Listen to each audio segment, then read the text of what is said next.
My name is Marta Eugenia Piedra Barrantes. That's my name before I got married. Now I'm known as Marta Valverde. I grew up in Costa Rica in a really small town. It was the border with Panama. It's called Paso Canoas. I born in this place called Alajuela. I moved with my dad and the rest of the family over there. That's where I grew up. It was a really small town. It was simple. Everything was so simple. Also, it was like you are in this side, you're in Costa Rica, and you cross the road, you're in Panama, and they live. It was kind of like a different world. In the other side of the road, they have a bunch of like American things. They have a bunch of stores, and they have things that we don't have in our side in Costa Rica. So it was kind of fun. It was like living in two different worlds. It was always full of people, but the people that live in there, we knew each other.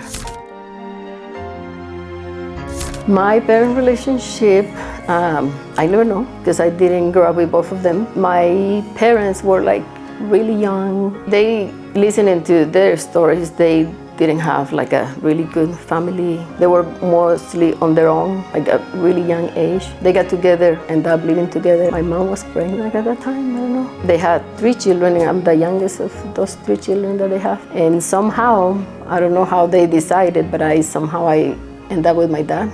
I don't even remember my mom. I met her when I was 20 years old. I think I might see her when I was younger a few times, but I'm not sure and I don't remember really well. So I grew up with my dad and my stepmom. My brother, and my older sister ended up with my mom. So I grew up with my brother and 2 stepbrothers from my stepmom. So I don't know how the relationship was before. I guess not good because they didn't end up together. What fascinated me as a child, it was sports. I love sports. I love volleyball. I did track, and also I like adventures. I went with my siblings. We always went and swim in rivers, and we climb trees and eat fruits from the tree. So I like to do crossword puzzles. I like to be with my friends. I really like to watch the horses, and I even learned how to make a horse sound. It was pretty cool. I feel like they answer me sometimes. And it was fun. We live in I live in these 4 small houses across the street from that area. So it was fun because sometimes every time the little airplanes were about to leave, we just all run and go to this huge rock that was in front of our house and climb in the rock and wait for the airplanes to leave and throw all that air in. It was one of the funnest things, and so it was many times that they did it. I had a good time with my friends. My relationship with my dad was really good. He was mostly never home, but when he was home, he was really kind to me. He was really nice. He showed me that he cares about me a lot when he was around. So yeah, he was a really good person. And even if we didn't have that much time together, the short times that he was around, he really cared about showing me that he cares.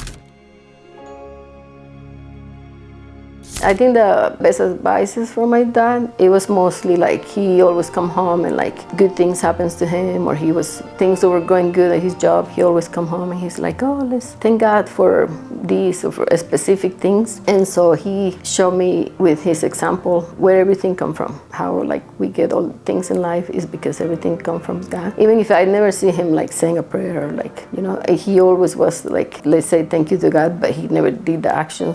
But I'm pretty sure he did it on his own because he said it to me. So that was, I think like I started to believing in God because of him always mentioned, let's thank God for this. And it helps me to be more like grateful. I feel like thanks to him, I learned gratitude.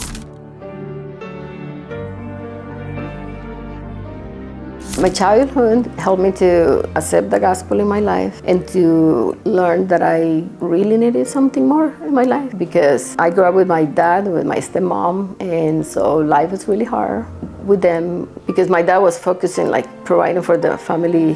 My stepmom, she was not a very good person. I feel like I was missing something. And so I saw my friends, they have really wonderful lives, like with their families. And my dad was a good person, but he wasn't around too much. And so I was always wondering why my friends got these wonderful lives.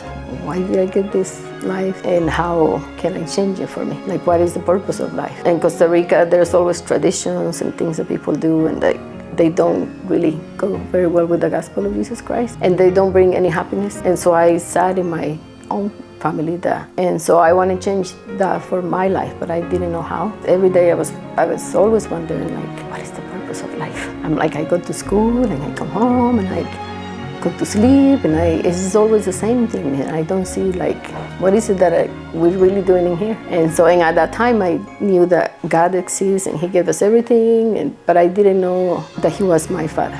I didn't understand that.